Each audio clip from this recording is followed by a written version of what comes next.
भैया नमस्कार। अगर हमारे चैनल पर आगे बढ़ा तो हमारे चैनल के सब्सक्राइब करो और वीडियो को ज़्यादा से ज़्यादा शेयर करो लो।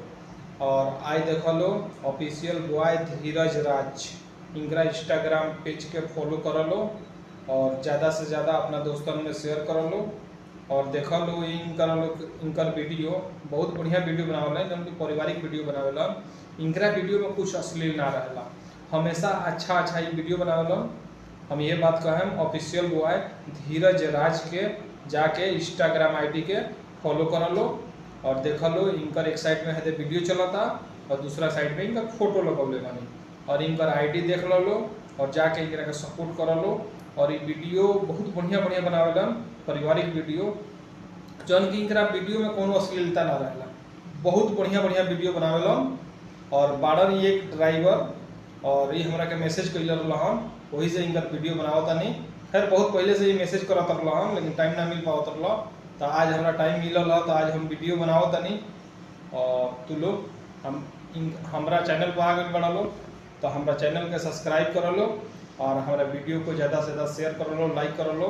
और अगर फेसबुक पर बढ़ा लो तो हमारा पेज के फॉलो कर लो, यूट्यूब बढ़ा लो तो हमारा चैनल के सब्सक्राइब कर लो और वीडियो को ज़्यादा से ज़्यादा शेयर कर लो। जब तक खातिर नमस्कार, फिर मिले अगला वीडियो में। भैया नमस्कार। अगर हमारे चैनल पर आगे बढ़ा तो हमारे चैनल का सब्सक्राइब करो। तू अमर पाली हमके सारी लगी दाढ़ी में और वीडियो को ज़्यादा से ज़्यादा शेयर कर लो।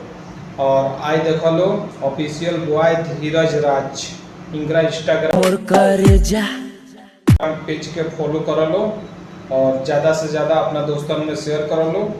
और देख लो इनकर वीडियो बहुत बढ़िया वीडियो बनावेला, एकदम पारिवारिक वीडियो बनावेला।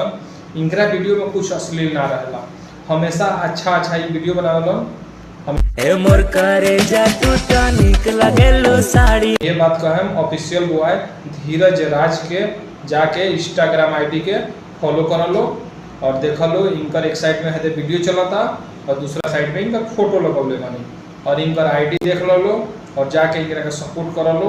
और ये वीडियो बहुत बढ़िया बढ़िया बनावेलन, पारिवारिक वीडियो जौन कि इनका वीडियो में कोनो अश्लीलता ना रहेला, बहुत बढ़िया बढ़िया वीडियो बनावेलन। और बाड़र ये एक ड्राइवर और ये हमरा के मैसेज कैल रहन, वही से इनका वीडियो बनावता नहीं।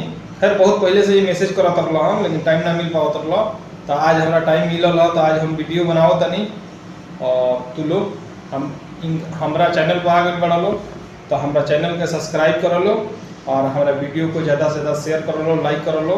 और अगर फेसबुक पर बढ़ा लो तो हमारा पेज के फॉलो कर लो, यूट्यूब बढ़ा लो तो हमारा चैनल के सब्सक्राइब कर लो और वीडियो को ज़्यादा से ज़्यादा शेयर कर लो। जब तक खातिर नमस्कार, फिर मिले अगला वीडियो में।